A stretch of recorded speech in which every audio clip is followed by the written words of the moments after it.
Now let's look at some word problems. All we want to remember is that we're either going to use average rate of change or instantaneous rate of change. We're going to use the slope or the derivative, and we're just going to keep calm and go with that.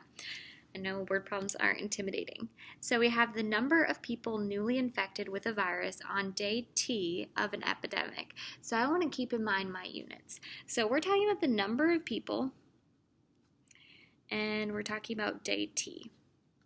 So tell me the day, I can tell you the number of people infected. This is hitting pretty close to home with this COVID-19, but this is something different. We have the number of people newly infected with a virus on day T of an epidemic is given by this N of T, the number of people after T days. And this is for 0 to 12 days. So we've modeled it so that it's accurate between 0 and 12 days. We could use this same model to predict what's going to happen in 20 days, but it might not be as accurate. So that's what we're given here is, hey, this is at least when we know it's accurate. You can use it outside of this domain, but it might not be perfect. Find the instantaneous rate of change on day 4 and compare that to the instantaneous rate of change on day 9. Instantaneous change for both of these. What are we doing then? Is that the slope formula or is that the derivative? You can look back at the chart if you need to, but instant change is the derivative. We're going to take the derivative, we're going to plug in 4 for day 4, and then we're going to plug in 9 for day 9 and interpret these results.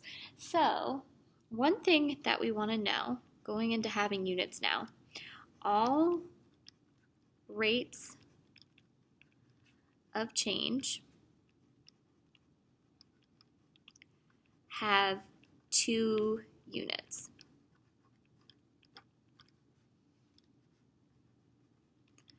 You would never say, but officer, I was only going 50 miles.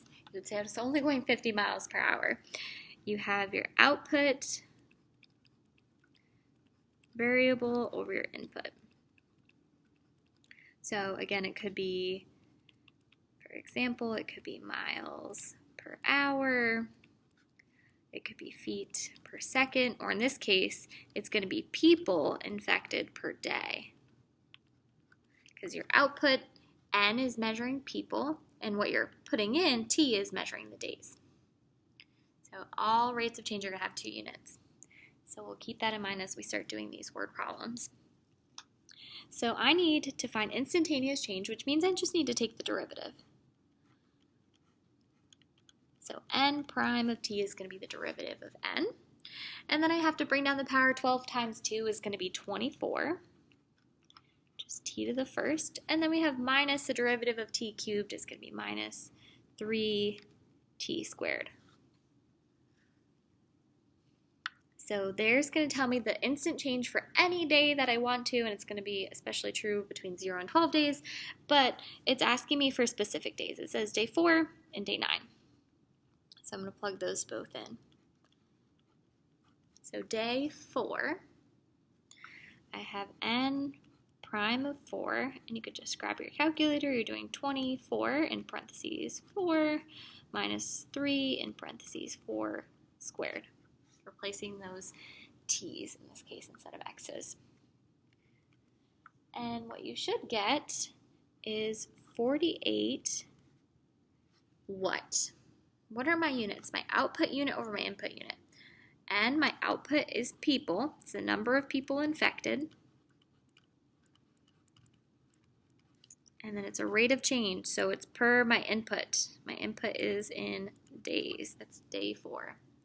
So on day 4, there were the rate that it was growing was 48 people per day. And I know it was growing because I got a positive rate of change. A negative slope would mean negative rate of change would mean a negative slope, which would mean decreasing, but it's increasing by 48 people per day.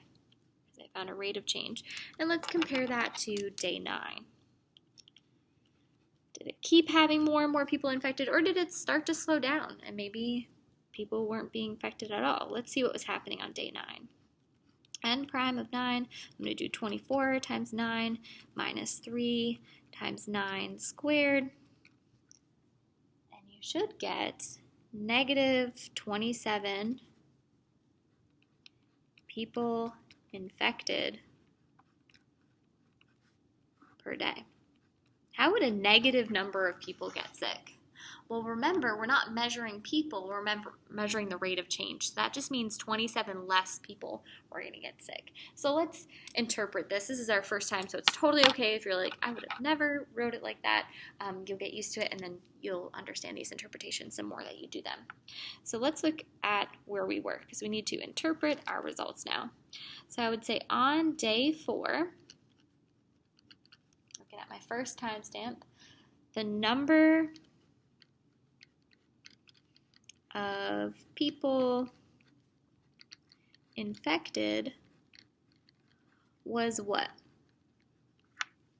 Well, it's a positive slope, right? This is instantaneous change. It's the slope at an instant. So on day 4, the number of people infected was, since it's positive, it was increasing. If it was a negative slope, you'd be falling or decreasing. So the number of people infected was increasing by 48 people per day. Increasing because it's positive, and then 48 is the rate, increasing by 48 people per day. Then on day 9, the number of people infected was what? Because it's negative, was decreasing. There weren't as many people getting sick. Was decreasing by how many? Should we say negative 27 or 27? Remember, 2 negatives make a positive. So if you say decreasing by negative 27, that really means increasing. So anytime you say decreasing, you've already accounted for that negative out front. So it's decreasing by 27 people infected per day. So it was going up still on day 4, and then by day 9, they had something get under control, and there were less people that were getting infected at that point. So there's just one example. Remember that we're using the derivative because it says instantaneous change. And as far as these interpretations, I don't expect too much for in-depth answers on test 1. It's really by test 2 that I want you to be able to interpret the derivative. So we're kind of just previewing. If you couldn't get this sentence, it's totally normal at this point. We'll do it more and more, and then I'll really kind of buckle down and test you on it more on test 2 than test 1. I'm not expecting something super long with your answers. I'm more so just looking for the units by test 1. So I'm trying to be fair on these word problems because I know they're intimidating. All right. Next example, a vasodilator is prescribed to patients with blood vessels that have become too constricted. So we need to dilate them, make them bigger. The cross-sectional area A, my first unit, my cross-sectional area A of a blood vessel T hours after a vasodilator is administered is given by this A of T equals 0.02 T squared. It's measured in square centimeters from hours 1 to 5. Okay, so tell me how long it's been since you've taken this vasodilator, and I can tell you the area in square centimeters, and it only lasts between 1 and 5 hours, which makes sense, right? If you took Tylenol 3 days ago for a headache, your Tylenol's not still working. You could definitely still get a headache. It only lasts for so long. Or more college appropriate, if you were drunk 3 days ago, that alcohol is still not in your blood system making you feel drunk today. So anything that you put into your body has some sort of half-life, and it doesn't last forever. So we're looking between 1 and 5 hours on this one. We want to find the average rate of change in the cross-sectional area between 1 and 3 hours. Okay, average rate of change. What are we doing here then? Are we doing the slope or the derivative? Average means slope. And then it says compare that to the instantaneous rate of change after 2 hours, which means we're going to compare it to the derivative when we plug in 2. So we're going to use the average rate of change and see what we have, and then compare it to what was the instantaneous rate of change at just exactly 2 hours. So let's do that here. So we want to first find the average rate of change between 1 and 3 hours. So we're looking on the interval from 1 to 3.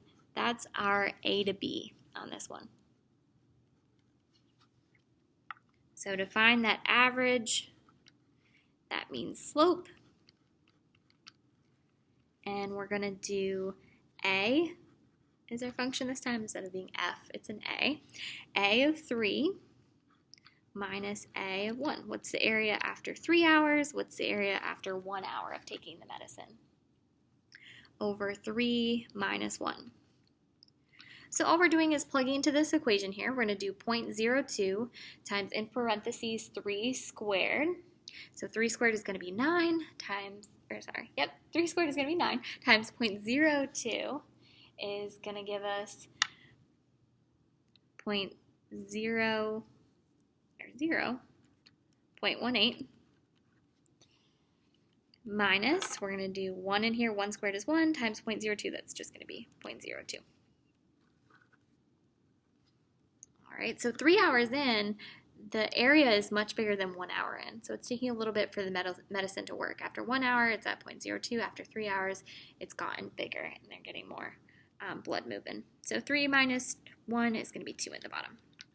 So 0.18 minus 0.02 is going to be 0.16 over 2. My average rate of change is going to be 0.08 what? It's a rate of change, so I need 2 units. So it's going to be my output unit over my input unit. What is A, the output, measuring? It's measuring centimeters squared. Over my input unit, T is measuring what? Hours this time. Medicine doesn't work for days like the last one was in days. This one is per hour. So how would we interpret that? We would say the average rate of change from 1 hour to 3 hours after taking this medicine, the average rate of change from 1 hour to 3 hours after taking this medicine is going to be increasing the area of the vein. I know it's increasing because I got a positive number, so it's still making it bigger between 1 and 3 hours. The medicine is still working, so it's going to be increasing the area of the vein by 0.08 centimeters squared per hour. The average change from 1 to 3 hours after taking this medicine is going to be increasing the area of the vein by 0.08 centimeters squared per hour. Again, the most important part right now is knowing the units, and then also getting the hang of positive means increasing still, while negative means decreasing. So if we compare that to looking at the instantaneous rate of change after 2 hours, that means I'm plugging into the derivative. So I need to find A prime of t. What's the derivative of 0.02 t squared? We'll bring down the power. 0.02 times 2 is going to be 0.04, and then you just have t to the first. This will tell me the instantaneous rate of change for any hour I want to plug in, but it says what's the instantaneous rate after 2 hours? Is it similar to that average rate of change between 1 and 3 hours, or is it far off? Well, I'm going to do 0.04 times 2, which is exactly 0.08, and remember it's a rate of change, so we need both units, the output unit, centimeters squared per hour. So how we would interpret this piece is at 2 hours, the vein area